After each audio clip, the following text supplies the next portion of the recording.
Fala galera, tudo bom com vocês? Chegamos no terceiro capítulo do nosso livro Como Ler Livros, do Mortimer Adler. Hoje a gente vai falar sobre leitura elementar. Bom, quem que nunca leu um texto, né? E quando terminou, não se perguntou: quem foi que eu li? Né?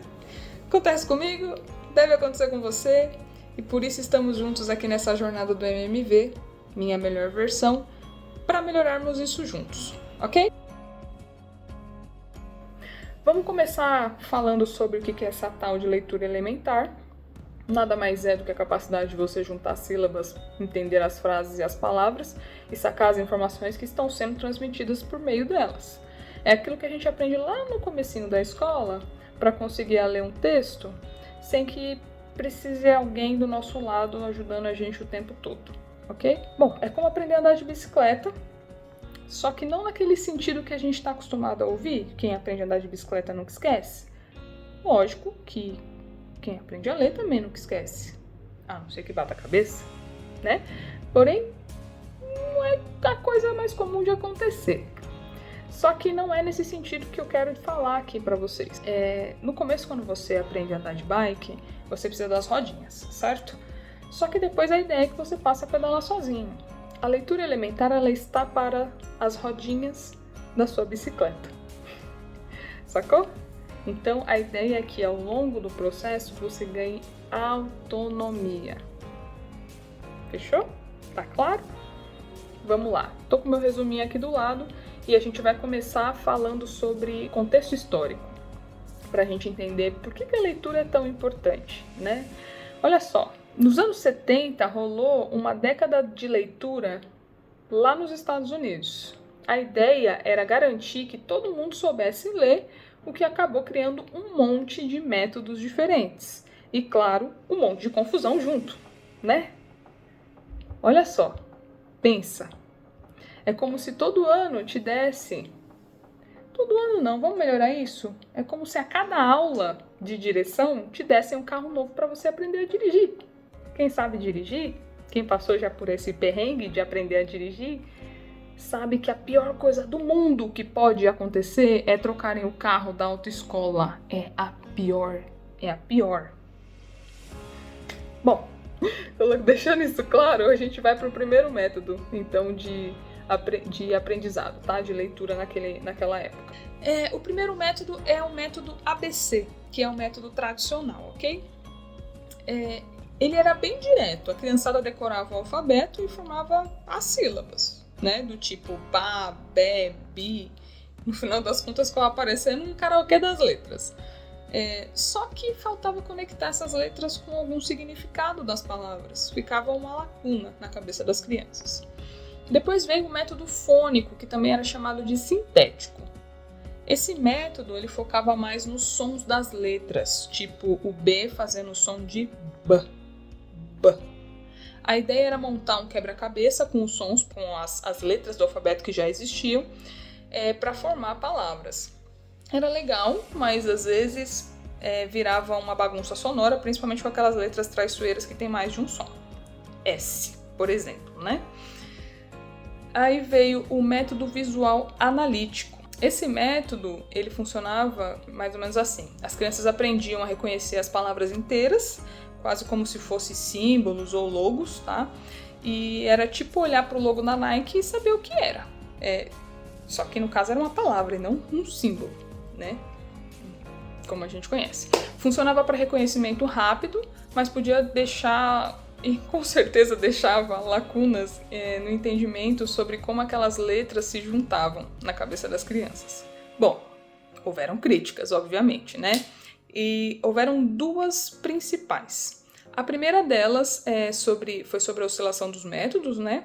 Pensa só, você está aprendendo de um jeito, aí mudam tudo e te ensinam de outro, né? Foi o que aconteceu com esses métodos. A cada nova moda mudava um jeito de ensinar e isso gerou muitas críticas porque ninguém sabia qual era o método certo. Parecia uma busca interminável pelo método, né? E aí, tipo, visualiza. Uma criança mudando de escola, aprendendo, né, com um método na escola A e indo para a escola B com um método totalmente diferente. Isso devia ser o caos. Bom, a segunda grande crítica foi em relação à eficiência variável, tá? O problema é que cada método tinha seus acertos, obviamente, mas também tinha seus perrengues. O ABC, por exemplo, era repetitivo, o método fônico complicava os sons e o visual deixava de lado toda a base das letras e do próprio som, né? No fim, o que funcionava para uns não servia para outros. E não tinha como você sustentar vários métodos dentro de uma sala de aula com apenas um único professor, né? É tipo aquele amigo que troca de dieta toda semana e depois reclama que não emagrece. No fim das contas, a educação parecia ficar meio que patinando ali. Bom, com essas críticas acabaram surgindo aí novas tecnologias e métodos, tá? O primeiro deles foi o ITA, que usava símbolos específicos para cada som, tipo uma nova versão do alfabeto, só que só para som. E aí tentava deixar com isso as coisas um pouco mais claras e diretas, sem aquela confusão dos múltiplos sons de uma mesma letra, como o do S que a gente comentou. Bem diferente do método fônico tradicional, que só usava as letras normais, né, as letras comuns que a gente já conhecia no nosso alfabeto, com seus vários sons. Já o método de imersão total, que foi o segundo que surgiu, era aquele famoso se joga, né? Toda a instrução era na nova língua. Por que na nova língua, tá?